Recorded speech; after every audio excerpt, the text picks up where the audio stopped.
अस्सलामुअलैकुम and welcome to a new classic video. आज हमने डिस्कस करना है article 2.5 graphical analysis of motion. Graphical analysis of motion a little bit difficult है। Difficult in a sense के अगर जो स्टूडेंट्स अभी 9th क्लास में, जिनको अभी 9th क्लास की बुक्स मिली हैं और उन्होंने अभी पढ़ना स्टार्ट किया है, तो उनके लिए ये थोड़ा सा ग्राफिकल एनालिसिस बताना मुश्किल है या करना ये एक कोई, यानी अगर आप अपना बुक के ऊपर पेज नंबर 40 को ओपन करें, आर्टिकल 2.5 है जो कि ग्राफिकल एनालिसिस ऑफ मोशन है, तो यहाँ पे कुछ अजीबोगरीब आपको ग्राफ से नज़र आ रहे हैं, कुछ अजीबोगरीब बातें और लाइनें, और ये चीज़ें समझना, पढ़ना, अंडरस्टैंड करना बड़ा मुश्किल हो रहा है। मुश्किल ये बिल्कुल भी नहीं है, बहुत आसान, बड़ा इंटरेस्टिंग और बड़ी ही ज़बरदस्त किस्म की चीज़ है ग्राफिकल, यानी ग्राफ्स बनाना। तो यानी ग्राफिकल एनालिसिस किसी चीज़ का करना हो, आप उसके तो वो तो आपको समझ आ गई होगी कि मोशन क्या है, हम मोशन को किस तरह से एक्सप्लेन कर सकते हैं, कौन सी चीज़ें जो मोशन के साथ रिलेट करती हैं, मोशन की टाइप्स वगैरह एट्सेट्रा एट्सेट्रा। मगर जो इसका ग्राफिकल एनालिसिस है वो थोड़ा सा आपको मुश्किल लग रहा है इसको देख के, लेकिन अगर आप मेरी बातें सुनेंगे, इन्हें ध्यान से आप अंडरस्टैंड करेंगे, ये कॉन्सेप्ट आप सिर्फ समझ लेंगे, तो मैं आपको 101% श्योरिटी देती हूँ कि आपको बुक को ओपन करने की भी ज़रूरत नहीं पड़ेगी। जस्ट आप इसको अंडरस्टैंड करें, मैं जो आपको कॉन्सेप्ट दे रही हूँ इनको बस समझें, इनको सुने और इनको आप याद करें, इनको माइंड में बिठाएं, बार बार रिकॉल करने के लिए इसको आप अपने माइंड में बार बार रिकॉल करें, और फिर आप अगर किसी बात की समझ नहीं आ रही तो दोबारा से इस वीडियो को ओपन करके देखिएगा। बिल्कुल भी आपको किसी किस्म की इसके अंदर कोई कन्फ्यूजन नहीं रहेगी अगर आपको ये मुश्किल लग रहा है तो। अच्छा जी, हम देखते हैं graphical analysis of motion. Graphical analysis of motion करने से पहले हम ये देखते हैं कि ग्राफिकल एनालिसिस होता क्या है। जब हमने दो चीज़ों को बयान करना होता है किसी भी ग्राफ के जरिए, यानी कोई पिक्चर है उसके जरिए, पिक्टोरियल वे एक्चुअली ये है कि टू प्रेजेंट इंफॉर्मेशन और डाटा, किसी भी डाटा या इन्फॉर्मेशन को हमने अगर ग्राफ के जरिए बयान करना हो, बताना हो, मतलब ये आपने 8th क्लास में भी पढ़ा है, ये इतना कोई कि ग्राफ जो है वो कोई नई चीज़ नहीं है आपके लिए। ग्राफ अपने 8th क्लास में पढ़े, मैथमेटिक्स के अंदर भी आपने ग्राफ्स वगैरह पढ़े हैं, वो बनाए। इवन तो एक पेपर में भी क्वेश्चन आता है, एक मस्ट पेपर में क्वेश्चन आता है 8th क्लास की मैथमेटिक्स के अंदर, जिसमें वो ग्राफ बनाए, इतने मज़ामीन में इतने इतने मार्क्स थे और फिर उसने इतने इतने नंबर लिए, और इस तरह से कुछ एक क्वेश्चन आता है ग्राफ वाला, ग्राफ से रिलेटेड। सो ये कि आपको ग्राफ का नाउ हो है कि ग्राफ होता क्या है, ग्राफ के बारे में थोड़ा बहुत आप जानते हैं। तो इसका मोशन का या किसी भी चीज़ का ग्राफिकल एनालिसिस करने के लिए क्या होता है कि हमारे पास हम ये किसी भी डेटा को, इन्फॉर्मेशन को हम ग्राफ के जरिए ज़ाहिर करते हैं, तो उसको हम ग्राफिकल एनालिसिस कहते हैं। सबसे पहले हम ये देख लेते हैं कि ग्राफ जो होता है वो दो क्वांटिटीज़ के दरमियान रिलेशन होता है, यानी दो क्वांटिटीज़ के दरमियान ग्राफ बनाया जाता है। दो क्वांटिटीज़ जो होती हैं जिनके दरमियान ग्राफ बनाया जाता है उनको हम वेरिएबल्स कहते हैं, और उनमें से एक क्वांटिटी जो है वो हमारे पास डिपेंडेंट होती है और दूसरी क्वांटिटी जो है वो इंडिपेंडेंट होती है। अच्छा, अंडरस्टैंड कर लिया आपने मेरी बात को। दो हम क्वांटिटीज़ के दरमियान ग्राफ बनाया जाता है, हमेशा दो क्वांटिटीज़ के दरमियान ग्राफ बनाया जाता है, और वो दोनों क्वांटिटीज़ जो होती हैं वो वेरिएबल्स होते हैं कोई से भी, और उसको हम उनमें से एक क्वांटिटी जो है वो इंडिपेंडेंट होती है, दूसरी क्वांटिटी डिपेंडेंट होती है। अब आपकी बुक में यहाँ तक तो लिखा हुआ कि एक क्वांटिटी डिपेंडेंट होगी उनमें से और दूसरी क्वांटिटी जो है वो इंडिपेंडेंट होगी, लेकिन आपको ये बात कैसे पता चलेगी कि इनमें से एक कौन सी क्वांटिटी डिपेंडेंट है और कौन सी इंडिपेंडेंट है? ये बात आपको याद रखनी है। इसको आप इस अपने कॉन्सेप्ट को क्लियर कर लें जो मैं आपको अभी बताने जा रही हूँ, जो आपकी बुक के अंदर नहीं लिखा हुआ। अच्छा जी, हमारे पास बहुत सारे साइंटिस्ट ये कहते हैं कि जो हम वाई एक्सिस के ऊपर लेते हैं वो हमारे पास डिपेंडेंट होती है क्वांटिटी, यानी जो हम क्वांटिटीज़ लेते हैं वाई एक्सिस के ऊपर वो हमारे पास डिपेंडेंट होती है, सॉरी, और जो हम एक्स एक्सिस के अलॉन्ग लेते हैं वो इंडिपेंडेंट होती है। यानी जितने वेरिएबल्स हम एक्स एक्सिस के अलॉन्ग लेते हैं वो इंडिपेंडेंट होते हैं, उनका किसी के ऊपर इन्हसार नहीं होता, वो मुनहसर नहीं होते किसी चीज़ के ऊपर। जबकि जो हम क्वान्टिटीज़ या जो हम वेरिएबल्स, जो हम क्वान्टिटी या जो वेरिएबल्स हम लेते हैं वाई एक्सिस के अलॉन्ग, वो डिपेंडेंट होते हैं, वो डिपेंड कर रहे होते हैं, यानी वो किसी चीज़ के ऊपर इन्हसार होता है उनका, किसी चीज़ के ऊपर वो मुनहसर कर रहे होते हैं। सो ये आपका कॉन्सेप्ट क्लियर हो गया कि ग्राफ हम दो क्वांटिटीज़ के दरमियान बनाते हैं, उनमें से एक डिपेंडेंट होती है, वो कौन सी होती है? वाई एक्सिस के अलॉन्ग जो ली जाती है, और दूसरा जो है इंडिपेंडेंट होती है जो एक्स एक्सिस के अलॉन्ग ली जाती है। ग्राफ एक्चुअली दो क्वांटिटीज़ के दरमियान ही बनाया जाता है। ये आपके पास एक सैम्पल ग्राफ भी आपको नज़र आ रहा है, यहाँ पे एक एक्स एक्सिस के अलॉन्ग है, दूसरा ये हमारे पास क्या है, वाई एक्सिस के अलॉन्ग है। इस तरह से हम दो लाइंस लगाते हैं, एक ऊपर की तरफ लगाते हैं, एक नीचे की तरफ लगाते हैं, उनको एक पॉइंट पे आके जोड़ते हैं। वो जो पॉइंट होता है वो जीरो होता है, जीरो से हम उसको स्टार्ट करते हैं, एक तरफ एरो हेड लगाते हैं, दूसरी तरफ भी एरो हेड लगाते हैं। जो क्वांटिटीज़ हमने एक्स एक्सिस के अलॉन्ग लेनी होती है वो हम नीचे की तरफ लिखते हैं, जो हमने वाई एक्सिस के अलॉन्ग लेनी होती है उनको हम ऊपर की तरफ लिखते हैं। सो ये हमारे पास एक ग्राफ है। अच्छा जी, आगे चलते हैं। ये इतना आपको समझ आ गया। उसके बाद आगे चलते हैं। आगे ये है कि डिस्टेंस टाइम ग्राफ, यानी आपके पेपर के अंदर सबसे पहले एक बताया हुआ उन्होंने डिस्टेंस टाइम ग्राफ है जिसको हमने डिस्कस करना है, और दूसरा उन्होंने बताया हुआ है हमारे पास स्पीड टाइम ग्राफ। तो सबसे पहले हम देख लेते हैं distance time graph. Distance time graph क्या होता है, इसको आपने बिल्कुल भी जस्ट आप इसको सुन लें, ध्यान से इसको अंडरस्टैंड कर लें जो मैं आपको बता रही हूँ, उसके बाद जाके आप बुक खोलिएगा, बाद में जाके उसको देखिएगा, क्योंकि पहले अपने आप को कंफ्यूज करने की बिल्कुल भी ज़रूरत नहीं है। जस्ट वो सुने जो मैं आपको बता रही हूँ, वो कॉन्सेप्ट आप अपना क्लियर करें। और अच्छा जी, सबसे पहले हम कहते हैं डिस्टेंस टाइम ग्राफ क्या होता है। हमें ये कहा, बुक वाले हमें ये कह रहे हैं कि जब कोई भी ऑब्जेक्ट जो है वो मूव कर रहा होता है, तो उसको अगर हमने लेना हो ग्राफ के ऊपर, किसी भी ऑब्जेक्ट की मूवमेंट हमने देखनी है कि अगर वो मोशन में, ज़ाहिर है हम ये पढ़े ना ग्राफिकल एनालिसिस ऑफ मोशन, तो हम ये करेंगे जब हमारे पास वो कहता है कि एक बॉडी जो है, एक ऑब्जेक्ट जो है वो स्ट्रेट लाइन में मूव कर रहा है, तो उसकी जो डिस्टेंस और डिस्प्लेसमेंट है वो इंटरचेंजेबल है। यानी वो ये कहते हैं कि अगर एक बॉडी स्ट्रेट लाइन में मूव कर रहा है तो उसके जो डिस्टेंस और डिस्प्लेसमेंट है वो इंटरचेंजेबल है, यानी उसके हम डिस्टेंस यानी एक दूसरे के साथ उनको इंटरचेंज किया जा सकता है। उसके बाद वो कहते हैं कि अगर एक बॉडी स्ट्रेट लाइन में मूव करता है तो उसकी वेलोसिटी और स्पीड जो है वो भी इंटरचेंजेबल होती है। ये हमारे पास डिस्टेंस टाइम ग्राफ के नीचे जो पैराग्राफ लिखा हुआ है उसके अंदर बस ये लिखा हुआ है, सारा पैरा आपको पढ़ने की ज़रूरत नहीं है। आगे अब हम आते हैं डिस्टेंस टाइम ग्राफ को एक्सप्लेन करते हैं। डिस्टेंस टाइम ग्राफ एक्चुअली होता क्या है और इसकी हमें ज़रूरत क्यों पेश आती है। डिस्टेंस टाइम ग्राफ से आपको ये अंदाज़ा हो जाना चाहिए कि जो ग्राफ हम बनाएंगे वो डिस्टेंस और टाइम के दरमियान होगा। डिस्टेंस टाइम ग्राफ यानी कि एक हम एक्स एक्सिस पे एक चीज़ लेंगे, इनमें से टाइम या डिस्टेंस, और दूसरी वाई एक्सिस पे लेंगे। Okay, understand. हमने डिस्टेंस और टाइम के दरमियान ग्राफ बनाना है, तो हम क्या करेंगे, वाई एक्सिस के अलॉन्ग हम लेंगे डिस्टेंस, और हमारे पास एक्स एक्सिस के अलॉन्ग क्या होगा, टाइम होगा। समझ आ गई। अच्छा, अब हमने क्या करना है, डिस्टेंस टाइम ग्राफ है तो उसको हम डिस्कस करने के लिए पहले मैंने आपको सिंपल ये बता दिया कि हम एक ग्राफ बना रहे हैं, डिस्टेंस टाइम ग्राफ, जिसके हम एक्स एक्सिस के ऊपर लेंगे डिस्टेंस, और हम वाई एक्सिस के ऊपर लेंगे टाइम। टाइम हम लेंगे सेकंड्स के अंदर और डिस्टेंस हम लेंगे मीटर के अंदर। अच्छा जी, सबसे पहले हम देख लेते हैं कि ऑब्जेक्ट एट रेस्ट है। ऑब्जेक्ट एट रेस्ट का क्या मतलब है, जब कोई भी ऑब्जेक्ट रेस्ट के ऊपर है तो इसका मतलब है कि उसने कोई डिस्टेंस कवर नहीं किया। जब वो मूवमेंट ही नहीं उसके अंदर हो रही तो उसने डिस्टेंस कवर नहीं करना। यानी इस बात का ये मतलब हुआ कि इक्वल इंटरवल्स ऑफ टाइम में वो जो हमारे पास उसका डिस्टेंस था वो ज़ीरो था, यानी कि उसने कोई डिस्टेंस ट्रैवल नहीं किया। जब डिस्टेंस ट्रैवल नहीं किया और टाइम ग्रेजुअली इंक्रीज कर रहा है, चेंज हो रहा है, तो फिर हमारे पास क्या आ जाएगा, एक स्ट्रेट लाइन आ जाएगी हॉरिजेंटल, जो हमारे पास एक्स एक्सिस है, यानी जो हमारे पास एक्स एक्सिस है उसके पैरेलल एक स्ट्रेट लाइन, जैसे कि आपको इस ग्राफ में नज़र आ रहा है। ये एक ग्राफ है जिसके अंदर आपको नज़र आ रहा है कि हमारे पास ये एक डिस्टेंस टाइम ग्राफ है, जिसके अंदर हमने नीचे एक्स एक्सिस के ऊपर लिया हुआ है टाइम और ऊपर हमने लिया हुआ है डिस्टेंस। तो इसके अंदर आपको एक स्ट्रेट लाइन नज़र आ रही है। ये जो आपके पास जो एक्स एक्सिस के पैरेलल है, इस बात का ये मतलब है, ये जो ग्राफ है ये शो कर रहा है कि ऑब्जेक्ट एट रेस्ट है, यानी ऑब्जेक्ट ने जो डिस्टेंस कवर किया है वो ज़ीरो है। That's it. इसके अंदर सिर्फ यही है और आपने कुछ भी नहीं करना।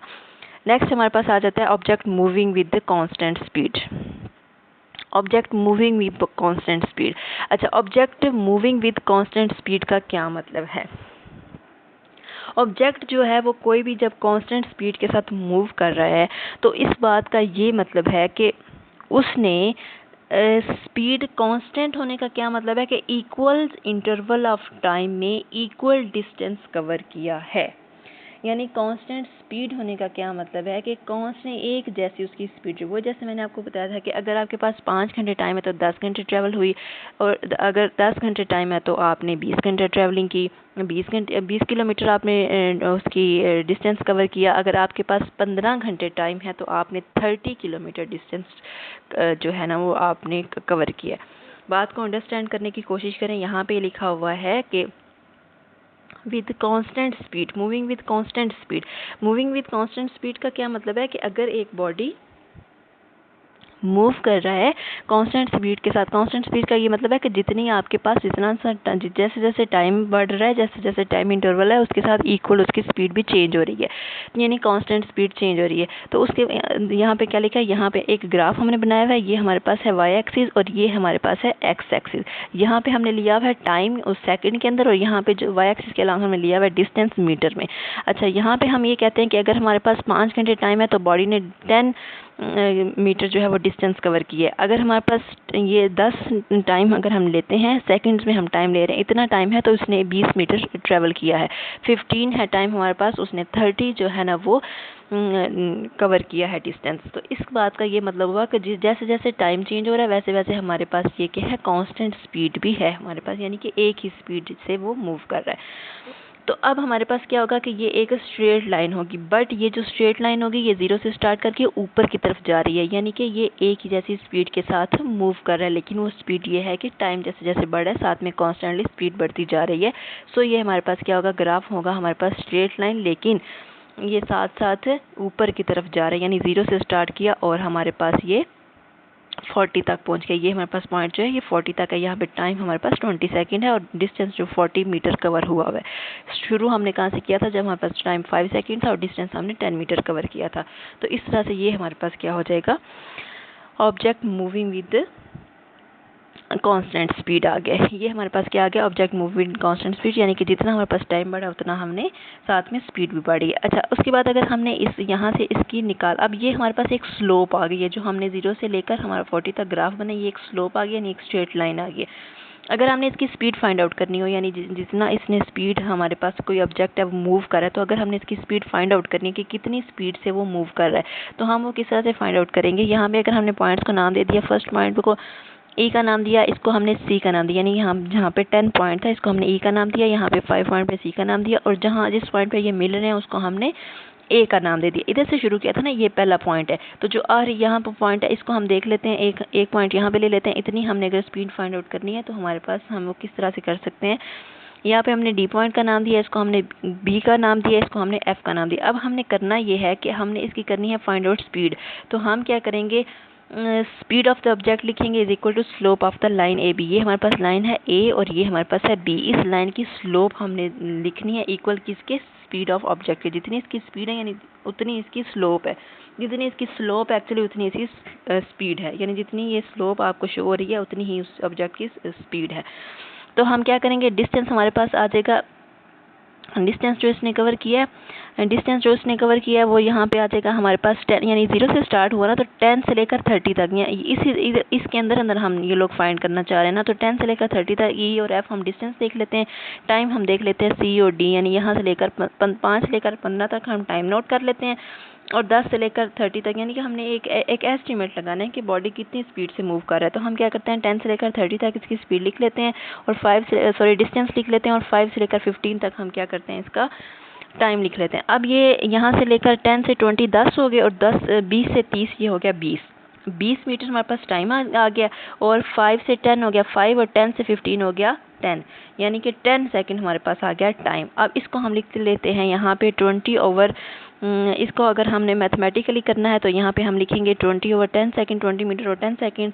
तो 10 को हम 20 से डिवीजन इसकी करेंगे तो वो हमारे पास 2 आ जाएगा, और 2 हम एस को ऊपर ले जाएंगे, यानी सेकंड जो है इसको हम ऊपर ले जाएंगे टाइम को यहाँ पे, तो ये हमारे पास आ जाएगा 2 मीटर पर सेकंड। यानी स्पीड जो इसकी एवरेज है हमारे पास, जो ऑब्जेक्ट है वो उसकी कितनी आ गई, स्पीड टाइम ग्राफ से हमने फाइंड आउट कर ली, वो हमारे पास आ गया 2 मीटर पर सेकंड। बस इसके अंदर आपने यही करना है। उसके बाद आ जाता है object moving with variable speed. आपकी बुक के ऊपर 9th क्लास की फिजिक्स की जो बुक है उसके अंदर पेज नंबर 41 के ऊपर ये दिया हुआ है, object moving with variable speed.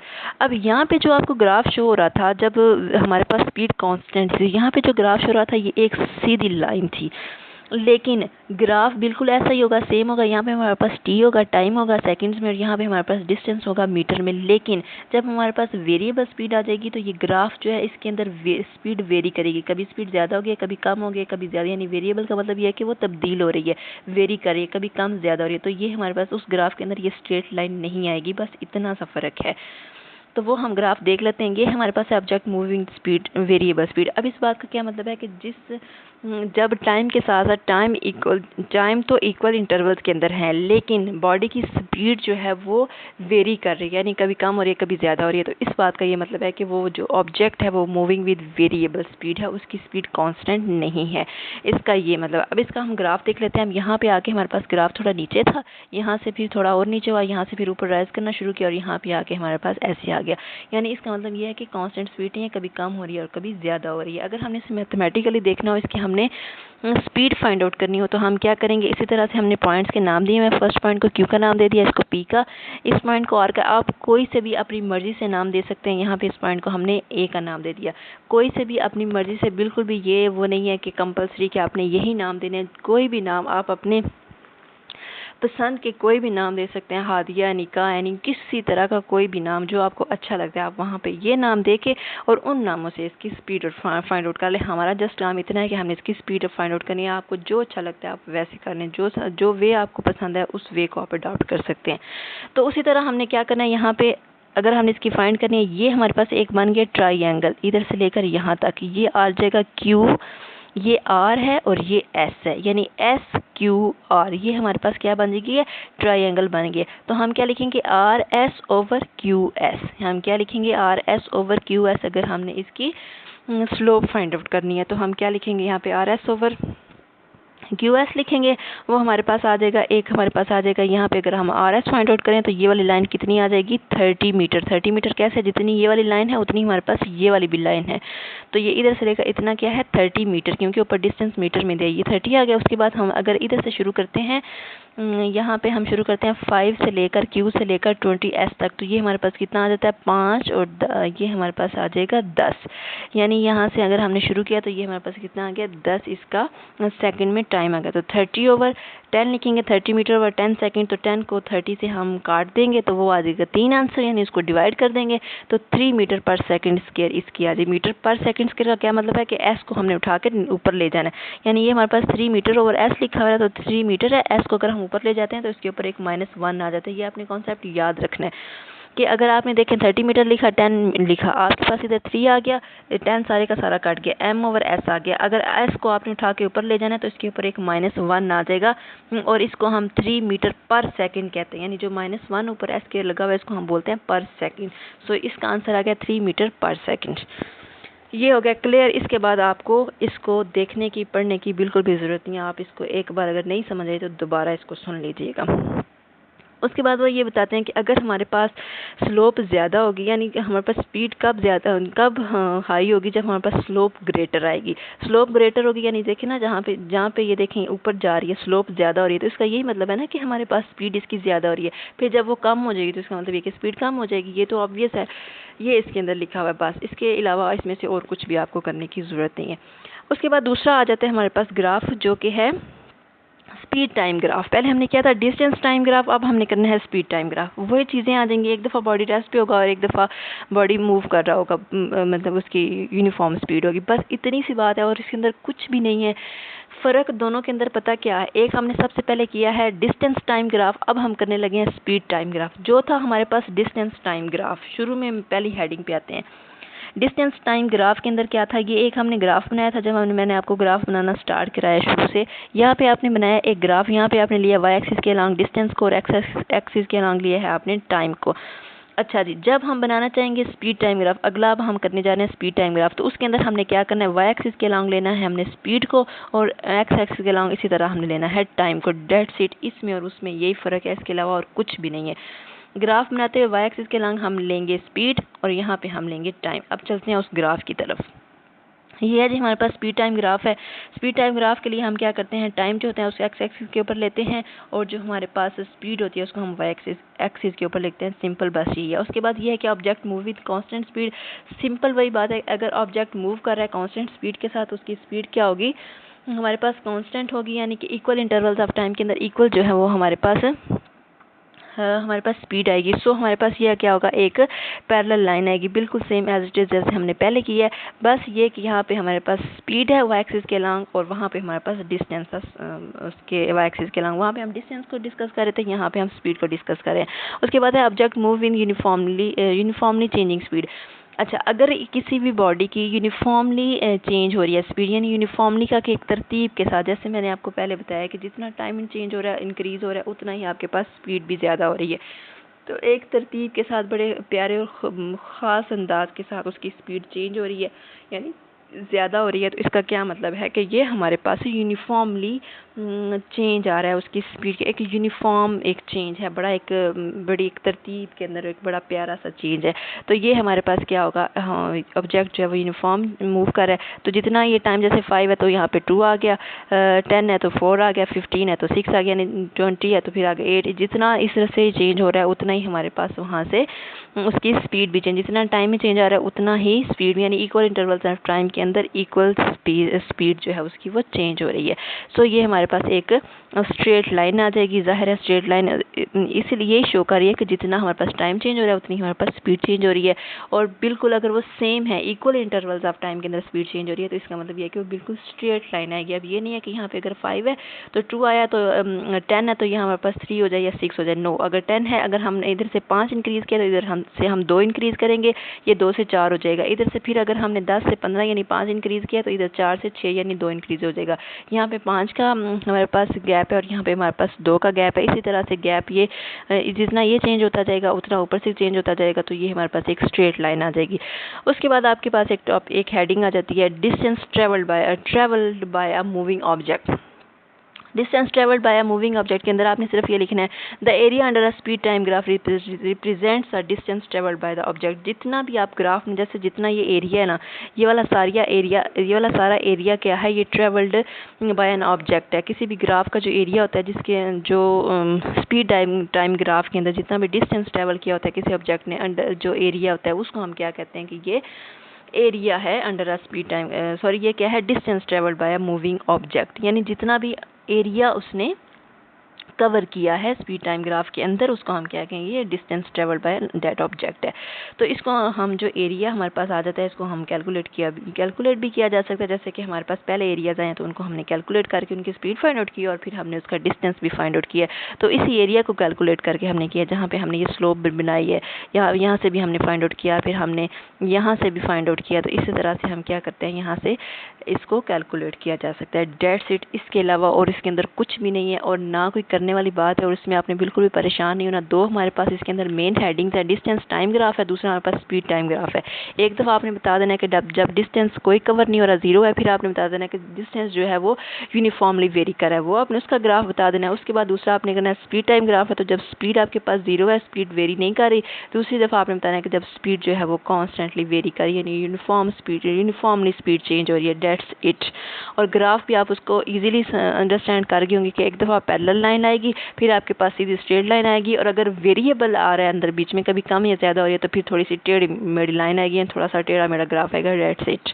बाकी एक्स एक्सिस पे और वाई एक्सिस पे क्या लेना है इसको आपको, मुझे उम्मीद है कि अच्छी तरह समझ आ गई होगी। अगर फिर भी आपको इसके अंदर कोई कन्फ्यूजन है तो इस वीडियो को दोबारा से देख लीजिएगा, दोबारा से सुन लीजिएगा। तो बिल्कुल भी आपको, अगर आप 1 से 2 बार सुनेंगे तो किसी पॉइंट की कोई कन्फ्यूजन नहीं रहेगी। अगर इसके अलावा भी कोई कन्फ्यूजन रह गई हो या आपके माइंड में कोई क्वेश्चन आ रहा हो इससे रिलेटेड, तो आप मुझे कमेंट में बताइए, मैं आपको उसका ज़रूर आंसर दूंगी। और इसके साथ ये टॉपिक हुआ हमारा एंड, और नेक्स्ट मिलते हैं हम 2.6 के साथ, जो कि है हमारे पास इक्वेशंस ऑफ मोशन। तो इसके रिलेटेड कोई क्वेश्चन अगर हो, या पीछे जितने हमने टॉपिक्स पढ़े उनके रिलेटेड अगर आपका कोई क्वेश्चन हो तो आप मुझसे कमेंट सेक्शन में पूछ सकते हैं, मैं आपको उसका आंसर दूंगी। और जनाब ये जो आपके पास है ग्राफिकल एनालिसिस ऑफ मोशन, ये आपके पास शॉर्ट क्वेश्चन के लिए बहुत ही ज़्यादा इंपॉर्टेंट है। यहाँ पे आपके पास आ जाता है डिस्टेंस टाइम ग्राफ, उसको आपने एक्सप्लेन करना है, बताना है, ग्राफ वगैरह बना के आपने सारा उसका बताना है। सो ये बड़ा इंपॉर्टेंट है, आपने इसको करना है, बिल्कुल भी स्किप नहीं करना, और बड़ा ही आसान है। अगर एक दफ़ा समझ नहीं आई तो दोबारा इसको देखिए, और अगली वीडियो के आने तक इसको अच्छी तरह से क्लियर कर लीजिए, क्योंकि जब नेक्स्ट वीडियो आएगी, नेक्स्ट टॉपिक आएगा, तो आपने उसको पढ़ना है, उसकी आपने तैयारी करनी है। ओके जी, तब तक के लिए इजाज़त दीजिए, अपना बहुत सारा ख्याल रखिएगा, दुआ में याद रखिएगा। अल्लाह हाफिज़।